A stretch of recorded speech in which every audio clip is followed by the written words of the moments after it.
नमस्कार दोस्तों। आज के इस वीडियो में बात करेंगे सबसे पहले 27 नवंबर के मौसम पूर्वानुमान के बारे में और उसके साथ साथ बात करेंगे 28 नवंबर से लेकर 4-5 दिसंबर तक किन किन राज्यों में किस तरह की बारिश की गतिविधियां देखी जा सकती हैं, उसके बारे में भी इस वीडियो में बात करेंगे। अभी इस समय बात कर लेते हैं मौसमी सिस्टमों के बारे में। यहाँ पर उत्तर पश्चिम भारत में एक अभी मजबूत सक्रिय पश्चिमी विक्षोभ पहुँचा है और यह पश्चिमी विक्षोभ अब की बार जो पहुँचा है यह पहाड़ों की बजाय खास तौर पर जो गुजरात है, मध्य प्रदेश है, महाराष्ट्र के जो उत्तर पश्चिमी क्षेत्र हैं, राजस्थान के दक्षिणी क्षेत्र हैं, इन क्षेत्रों को सर्वाधिक प्रभावित कर रहा है। इसमें पंजाब, हरियाणा और राजस्थान के उत्तरी क्षेत्र हैं, दिल्ली और उत्तर प्रदेश के क्षेत्र हैं या पहाड़ी राज्य हैं। यहाँ पर देखा जाए तो यहाँ पर तो सिर्फ पे जो सफ़ेद कपासी बादल होते हैं बरसने के बाद वो बादल ही पहुँचते हुए नज़र आ रहे हैं। तो अभी इस वीडियो में देखेंगे कि आने वाले 24 घंटों के दौरान कहाँ कहाँ पर किस तरह की बारिश की गतिविधियाँ देखी जाएंगी।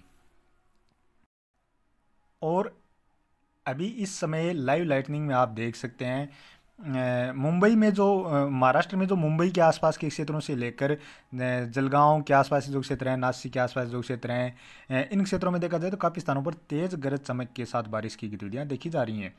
इसी तरह महाराष्ट्र मध्य प्रदेश में उज्जैन से लेकर रतलाम और जो दक्षिण पश्चिमी क्षेत्र हैं, बैतूल तक के जो क्षेत्र हैं, इन क्षेत्रों में या पुनासा के आसपास जो क्षेत्र हैं, इन क्षेत्रों में तेज़ गरज चमक के साथ बारिश की गतिविधियाँ देखी जा रही हैं। साथ में ही गुजरात में भावनगर से लेकर अहमदाबाद, वडोदरा, सूरत, पालनपुर के आसपास के जो क्षेत्र हैं, इन क्षेत्रों में भी काफ़ी स्थानों पर तेज़ गरज चमक के साथ बारिश की गतिविधियाँ देखी जा रही हैं। यानी आज यहाँ पर बारिश की गतिविधियाँ लगभग सुबह के समय से ही शुरू हो गई थी और ये बारिश की गतिविधियाँ अभी भी गुजरात के पूर्वी क्षेत्रों में देखी जा रही हैं। राजस्थान में देखा जाए तो खासतौर पर बाड़मेर से लेकर जोधपुर, जालोर, पाली, सिरोही, उदयपुर से लेकर डूंगरपुर, बांसवाड़ा, प्रतापगढ़ के आसपास जो क्षेत्र हैं या चित्तौड़गढ़ के आसपास जो क्षेत्र हैं, इन क्षेत्रों में अभी बारिश की गतिविधियाँ जारी हैं। और जैसलमेर में भी आज बारिश की गतिविधियाँ देखी गई हैं। और साथ में देखा जाए तो उत्तरी क्षेत्र हैं या कुछ पूर्वी क्षेत्र हैं, यहाँ पर अभी सफ़ेद कपासी बादल ही पहुँचते हुए नज़र आ रहे हैं। अभी बात कर लेते हैं सबसे पहले यानी आज रात्रि के समय और सुबह के समय तक देखा जाए तो ज़्यादातर क्षेत्रों में गुजरात के जो अहमदाबाद से लेकर वडोदरा, सूरत के आसपास जो क्षेत्र हैं, पालनपुर के आसपास जो क्षेत्र हैं और जो पूर्वी क्षेत्र हैं, इन क्षेत्रों में काफ़ी स्थानों पर मध्यम से लेकर तेज़ मूसलाधार बारिश की गतिविधियाँ देखने को मिलने वाली हैं। और हो सकता है गुजरात के कुछ उत्तरी क्षेत्र हैं या पूर्वी क्षेत्र हैं, इन क्षेत्रों में ओलावृष्टि की गतिविधियाँ भी देखी जाएँ।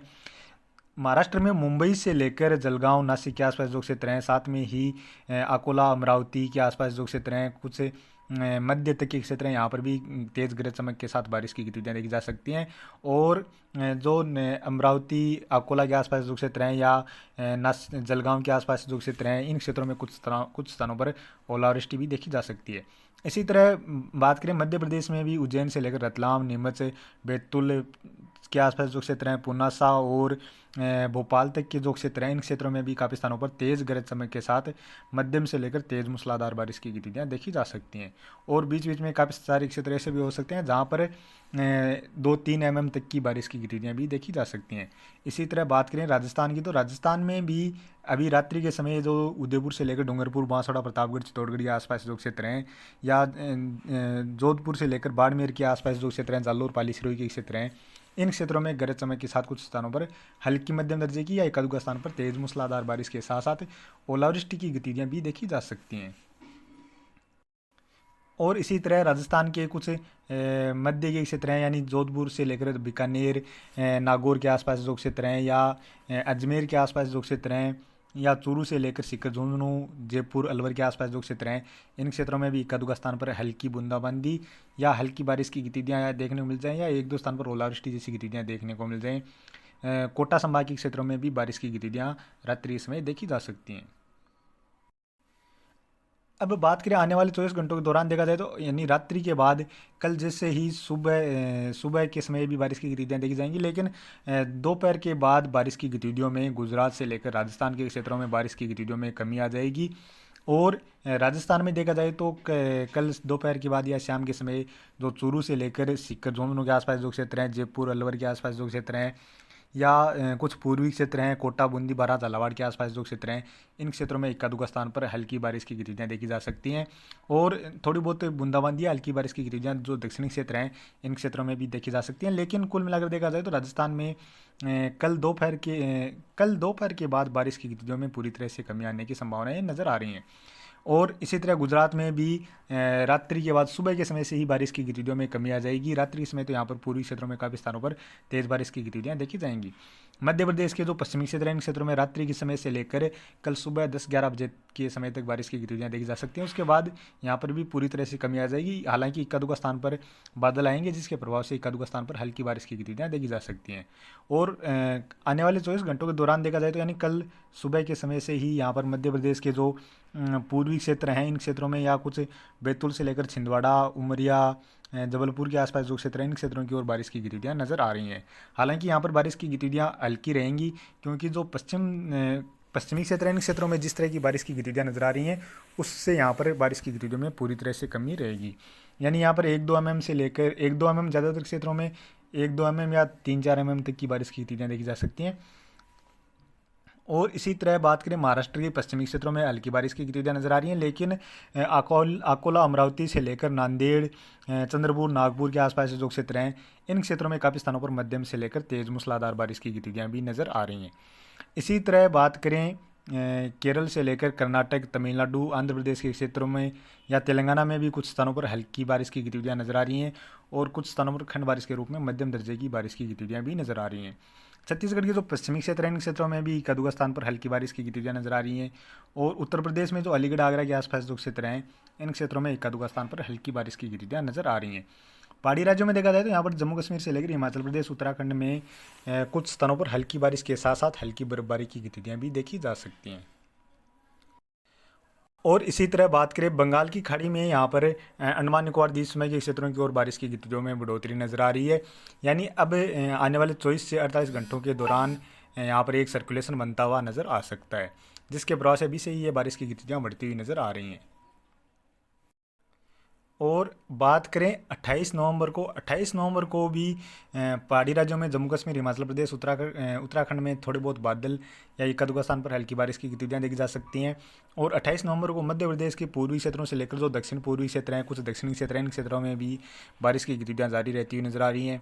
महाराष्ट्र में पूर्वी क्षेत्रों से लेकर जो मध्य के क्षेत्र हैं, कुछ दक्षिण पश्चिमी क्षेत्र हैं, दक्षिणी क्षेत्र हैं, यहाँ पर बारिश की गतिविधियाँ नजर आ रही हैं। केरल, कर्नाटक से लेकर तमिलनाडु और आंध्र प्रदेश के जो दक्षिणी क्षेत्र हैं यहाँ पर भी बारिश की गतिविधियाँ नजर आ रही हैं। बंगाल की खाड़ी में यहाँ पर अंडमान निकोबार द्वीप समूह के क्षेत्रों से लेकर जो श्रीलंका के आसपास जो क्षेत्र हैं इन क्षेत्रों में काफ़ी स्थानों पर मध्यम से लेकर तेज़ मूसलाधार बारिश की गतिविधियाँ भी नज़र आ रही हैं। और बंगाल की खाड़ी के ज़्यादातर दक्षिणी क्षेत्र और जो मध्य के क्षेत्र हैं इन क्षेत्रों में काफ़ी घने बादल और काफ़ी स्थानों पर लगातार तेज़ बारिश की गतिविधियाँ भी इस समय नज़र आ रही हैं। और अब बात करें 29 नवंबर की। 29 नवंबर को भी मध्य प्रदेश से लेकर महाराष्ट्र में बारिश की गतिविधियाँ नज़र आ रही हैं और क्योंकि यहाँ पर लगातार अरब सागर से यहाँ पर इस तरह से नमी वाली हवाएं पहुँचती हुई नज़र आ रही हैं कि जो अभी गुजरात के क्षेत्रों में सर्कुलेशन है वह भी इस तरह से यहाँ पर आगे बढ़ सकता है, तो उसका प्रभाव भी यहाँ पर 29 नवंबर के आसपास भी लगातार देखा जा सकता है। केरल, तमिलनाडु में भी बारिश की गतिविधियाँ नजर आ रही हैं और बंगाल की खाड़ी में अंडमान निकोबार द्वीप समूह से जो पश्चिमी क्षेत्र हैं इन क्षेत्रों में काफ़ी स्थानों पर मध्यम से लेकर भारी बारिश की गतिविधियाँ भी नजर आ रही हैं। यानी इस दौरान यहाँ पर सिस्टम निम्न दबाव के क्षेत्र से लेकर डिप्रेशन की कैटेगरी तक भी पहुँचता हुआ नजर आ सकता है।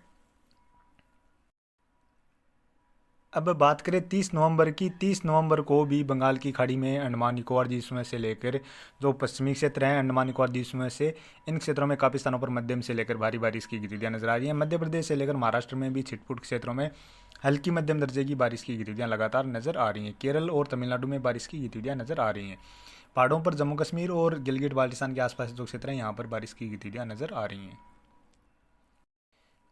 और बात करें 1 दिसंबर की। 1 दिसंबर को बंगाल की खाड़ी का सिस्टम आगे बढ़ता हुआ और उड़ीसा के और पश्चिम बंगाल के जो तटीय क्षेत्र हैं इन क्षेत्रों के नज़दीक पहुंचता हुआ नजर आ रहा है और इसी के प्रभाव से बारिश की गतिविधियां भी बंगाल की खाड़ी के जो उत्तरी क्षेत्र हैं इन क्षेत्रों की ओर बढ़ती हुई नजर आ रही हैं।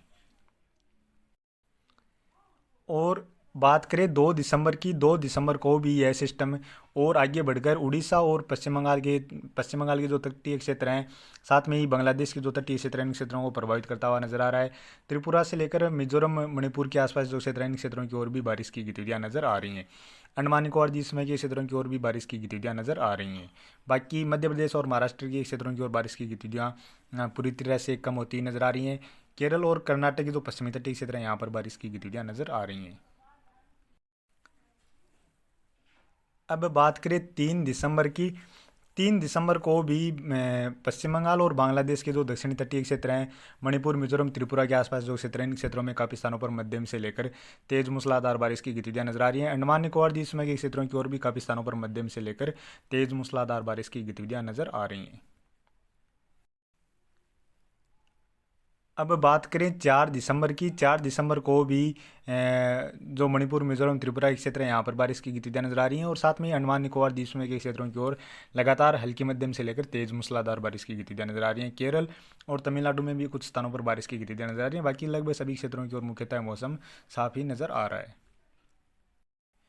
और बात करें 5 दिसंबर की। 5 दिसंबर को भी आप यहाँ पर देख सकते हैं बंगाल की खाड़ी में अंडमान निकोबार द्वीप समूह के क्षेत्रों से लेकर जो दक्षिण पूर्वी क्षेत्र हैं, मध्य के क्षेत्र हैं और कुछ उत्तरी क्षेत्र हैं, इन क्षेत्रों में काफ़ी स्थानों पर मध्यम से लेकर फिर से तेज़ मूसलाधार बारिश की गतिविधियां नजर आ रही हैं। यानी फिर से 5-6 दिसंबर के आसपास नया सिस्टम बंगाल की खाड़ी में बनता हुआ नज़र आ सकता है। तो अभी के वीडियो में इतना ही और आगे की जानकारी के लिए प्लीज़ आप वीडियो को लाइक करें, साथ में ही चैनल पर पहली बार हैं तो चैनल को भी सब्सक्राइब कर लें।